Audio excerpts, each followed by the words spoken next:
Hello guys, ബക്കറ്റുള്ള മീൻ ചൂണ്ടലിട്ട് പിടിച്ചാലോ എന്ന് അങ്ങനെ നോക്കാം നമുക്ക്, അല്ലെങ്കിൽ വേണ്ട നമുക്ക് കൈകൊണ്ടൊന്ന് പിടിച്ചു നോക്കാം. ഏതെങ്കിലും മൂത്ത മോനൊരു എസ്എൽസിക്കാരന് മീൻ പിടിക്കാൻ പറ്റില്ല എന്ന് പണ്ടാരാണ്ടൊക്കെ പറഞ്ഞിട്ടുണ്ടേ. പണ്ട് ആര് പറഞ്ഞിട്ടും കാര്യമില്ല, നമ്മൾ പറഞ്ഞിട്ടും കാര്യമില്ല, നാട്ടുകാർ പറഞ്ഞിട്ടും കാര്യമില്ല, വീട്ടുകാർ പറഞ്ഞിട്ടും കാര്യമില്ല.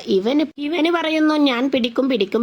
ആര് പിടിച്ചാലെന്താ, മൊട്ട നിന്റെ SLC ബുക്കിലായിരിക്കും ഞാനും. ആര് എതിർത്തിട്ടും കാര്യമില്ല. ഇവൻ ദിവസവും മീൻ പിടിക്കുന്നു. ദിവസവും രാവിലെ വെറും വയറ്റിൽ അങ്ങോട്ട് പോകും. എന്നിട്ട് ഇതുപോലെ ബക്കറ്റ് നിറയെ മീൻ പിടിക്കും. ബക്കറ്റുള്ള മീൻ സാധാരണ കുളത്തിലുള്ള മീനൊക്കെ കുളം കലക്കി മീൻ പിടിക്കാന്ന് കേട്ടിട്ടുണ്ട്. ബക്കറ്റ് കലക്കി മീൻ പിടിക്കണം ഞാൻ ആദ്യമായിട്ടാണ് കാണുന്നത്. ഞാൻ എടുത്തപ്പോഴേ ഞാൻ പറഞ്ഞിട്ടുണ്ടായിരുന്നു, ഞാൻ വീഡിയോ എടുക്കും, അതങ്ങോട്ട് യൂട്യൂബിൽ അങ്ങോട്ട് പോസ്റ്റ് ആക്കും. അങ്ങനെ പോസ്റ്റ് ആക്കിയാൽ എന്തോന്ന് സംഭവിക്കും, ഇവിടെ എന്തോന്ന് സംഭവിക്കും, സബ്സ്ക്രൈബർമാർ കൂടുമോ ഇല്ല സബ്സ്ക്രൈബർമാർ പോകുമോ എന്നൊക്കെ എനിക്ക് ചെറിയൊരു ഡൗട്ട് ഉണ്ടെങ്കിലും ഇതുപോലെ പടക്കണ മീൻ കണ്ടിട്ട് നിങ്ങൾ ഈ ചാനൽ സബ്സ്ക്രൈബ് ചെയ്ത് ലൈക്ക് അടിച്ചാൽ ഇതിൽ നിങ്ങൾക്ക് കുക്കിങ്ങിന്റെ വീഡിയോ ആയിരിക്കും നിങ്ങൾക്ക് കാണാൻ സാധിക്കുക. അടിപൊളി എളുപ്പത്തിൽ ഉണ്ടാക്കാൻ പറ്റിയ ഓരോ റെസിപ്പിയുമായിട്ട് ഞാൻ നിങ്ങളുടെ മുന്നിൽ ഓടി വരുന്നതാണ്. ഇന്നത്തേക്ക് ഇത്രയും മതിയോ? അതല്ല, കുറച്ചും കൂടി അങ്ങ് പറഞ്ഞേക്കാം.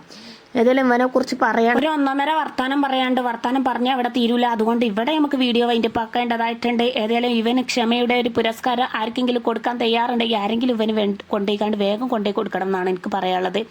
ക്ഷമയുടെ പുരസ്കാരം ഇവൻക്കല്ല, ഞങ്ങൾക്കാണ് തരേണ്ടതെന്ന് ഓർമ്മപ്പെടുത്തുന്നു. ഞങ്ങളെന്ന് പറഞ്ഞാൽ ഇവൻ്റെ ഉമ്മമാൻ്റെ അടുത്താണ് നിൽക്കുന്നത്.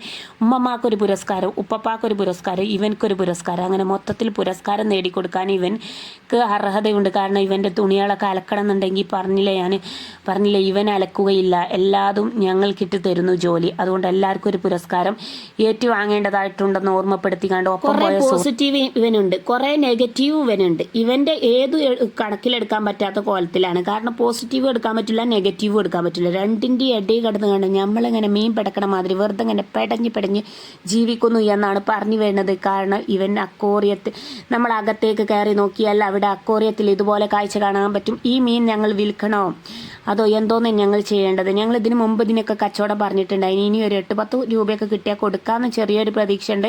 ഇനി അറിയില്ല, അതിനെക്കുറിച്ച് ഞങ്ങൾ ചർച്ച ചെയ്ത് ഒരു സമ്മേളനം നടത്തിയിട്ട് ഞങ്ങൾ തീരുമാനിക്കണതാണ്. ഏതായാലും 10,000 രൂപക്ക് ഇതിന് 10 വയസ്സുണ്ട് കേട്ടോ. ഓരോ വർഷത്തിന് ഓരോ 1000 വെച്ചിട്ടാണ് ഞങ്ങൾ ഈടാക്കുന്നത്. കാരണം ഇതിനെ നമ്മൾ പോറ്റി വളർത്തി ഇതുപോലെ വലുതാക്കിയതാണ്. അതുപോലെ ഇതിന് 100 വർഷം വരെ ആയുസ്സുണ്ട് എന്നാണ് പറഞ്ഞു കേട്ടിട്ടുള്ളത്. ഗൗരാമി എന്ന് പറഞ്ഞിട്ടുള്ള മീനാണ്. അങ്ങനെ ഓക്കെ ബൈ. ഇന്നത്തെ വീഡിയോ എത്ര മതിയില്ലേ? നന്ദി, നമസ്കാരം. ഓക്കെ.